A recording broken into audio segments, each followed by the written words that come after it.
I'm back with Adrian J. Andrews, and we're going to talk about his acting career. Go ahead, Andrew. Right. Take it away. Well, when my cartoon and illustration business started to flounder, I then thought very carefully. Was that in the 80s? That was in the 80s. Yes. And I then began to think very carefully about what I'd been told and the compliments I'd been paid at a membership meeting for the Tripods fan club. And I thought, well, I can at least find out about it, see what it will actually cost me. Well, it did cost a fortune, I have to say. Were you still in London? I was still in London, still living at home with my mother. Right. And I decided to enrol for a year's crash course at Richmond Drama School. Right.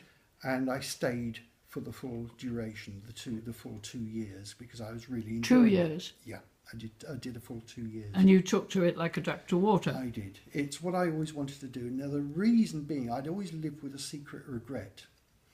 My sister used to go to what is called stage school, which is a bit different to drama school. It's a weekend thing. Yeah. And I used to go shopping in the locally with my mum and dad, and I was only little at the time. I'm 3 years older than my sister, but she was only small. And my mother and father were approached by one of the chaperones at the drama school, at the stage school rather, and they said they're casting a new Oliver Twist. Oh, they want a child actor. Yes, they were. They apparently I had been a topic of discussion, despite the fact I wasn't a member of the stage school. And they said, he really does look like an Oliver Twist. Do you think he would want to audition for He'd it? ask for more. And my mother said, oh, yes, you would, wouldn't you, Adrian? And I buried my face in her skirt and said, no, I wouldn't.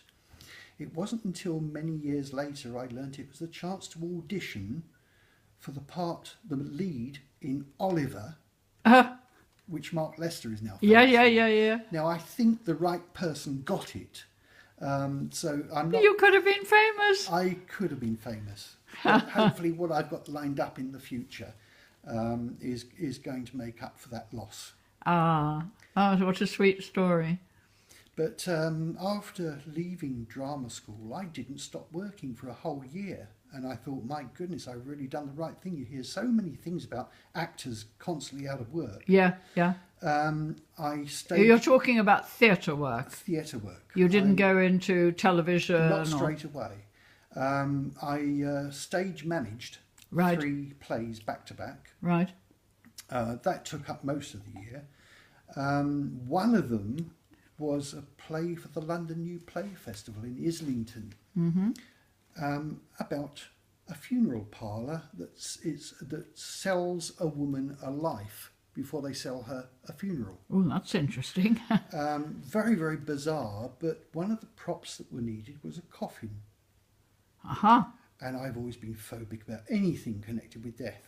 I thought you were interested in death, the subject of death. I am now, but at that time I was phobic about anything that connected with death. I couldn't even look at a picture of a skull without having nightmares for a week at a time. Did you protect yourself with garlic? No. One of my aunts claimed to have mediumistic skills.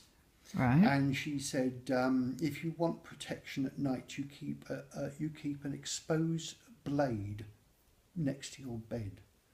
Oh, I haven't heard of that. And did you? Yes, I did. I don't know where I got it from, but I bought a dagger.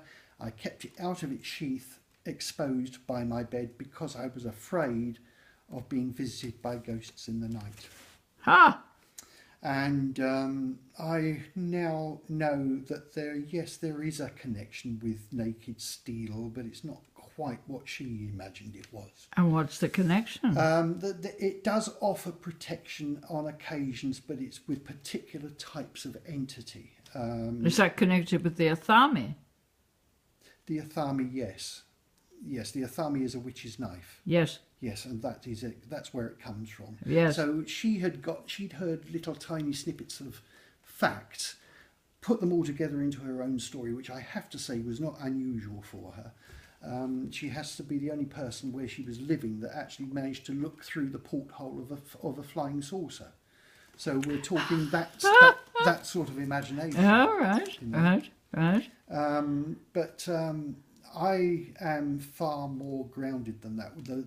The situation I'm in now is an incredibly serious and sometimes dangerous profession.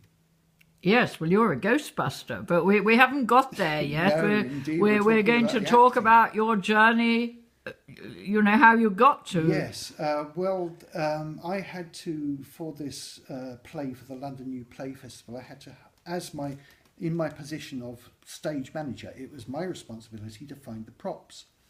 So the production company was based in Richmond upon Thames, not far from the drama school. And I spent a whole afternoon going around to all the undertakers locally, asking to borrow a coffin. They would have loved you. Well, funnily enough, there was a national undertaking company actually said, well, it's funny you should say that. We do keep a coffin for film, television and theatre. And they explained to me that there is a law that prevents a coffin being used for any other purpose other than the person it was made for. So you can be sure that when our inevitable end happens, the coffin you are placed in is yours and yours alone. It was That's not what I heard. I heard that afterwards, if you're being cremated, being buried is one thing, but if you're being cremated, I heard that you're taken out of the coffin and it's recycled. No, I do assure you it's an absolute fallacy. Really? There would be telltale signs. I don't want to really turn your viewers off, but the body leaks when it's decomposing. Okay. And if a coffin had been used previously and was being hijacked for a new occupant, there would be telltale signs inside the coffin. It's not proper, unless you pay for it, it's not proper wood.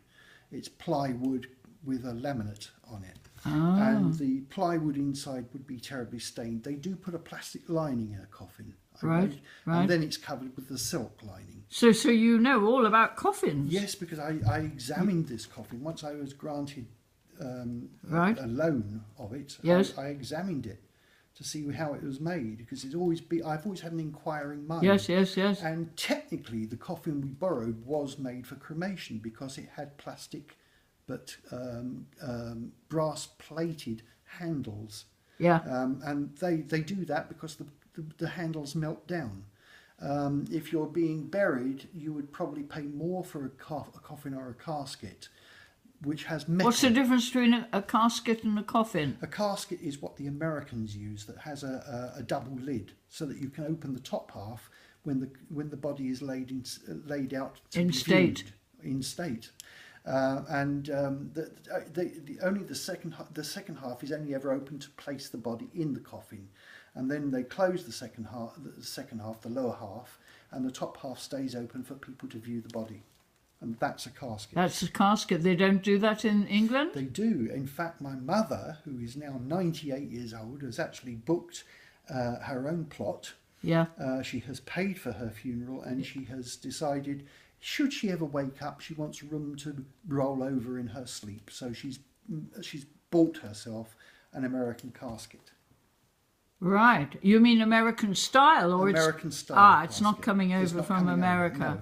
No. Because in America it's a funeral parlour and it's it's a big business, isn't it? Yes. And a lot depends on the culture. I've been talking about my best friend who is Jamaican. Her mother's just died, and she organised the funeral herself. So I know different cultures who are not afraid of death, shall we say, exactly. like the Mexicans and the Caribbeans. It's a very Western trait, yes. being afraid of death, and it's a taboo subject. We do not talk about death. Yeah, that's true. Absolutely true, yes. Well, we'll get on to death and the psychics and all that in part 3. Okay. Thank you very much, Adrian.